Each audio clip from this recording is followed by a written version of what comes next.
All right, here's a topic for every team leader out there, whether it's a sports team or a business, or even just for you parents out there. We're going to talk about the key ingredient in a great team culture. You know, culture is so important wherever you are, whatever team you're leading. If you don't have a great team culture, then at the end of the day, you're never going to accomplish your mission. So we're going to learn from Jesus himself about culture. We're going to start with John chapter 13. He's giving a little pep talk to his disciples. He says this, "So now I'm giving you a new commandment. Love each other just as I have loved you. You should love each other." And then he said, "Your love for one another will prove to the world that you are my disciples."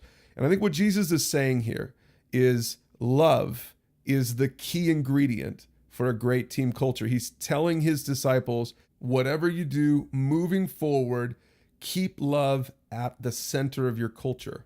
See how Paul talks about it in Romans chapter 12. He says to the church, don't just pretend to love others, really love them, right? He's talking about that key ingredient in the church, in the culture of Christians. Hate what is wrong, hold tightly to what's good, love each other with genuine affection, and take delight in honoring each other. In other words, make sure that love, genuine love, is at the core of your culture. And then let's look at one more. Peter himself, in 1 Peter chapter 4, he said, most important of all, continue to show deep love for each other, for love covers a multitude of sins. And isn't that so true in your culture?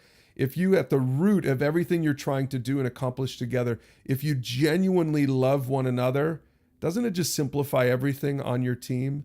So the key ingredient in a great team culture, and I encourage you to think about this and talk about this. We just showed you how Jesus talked about it, how Paul and how Peter talked about it.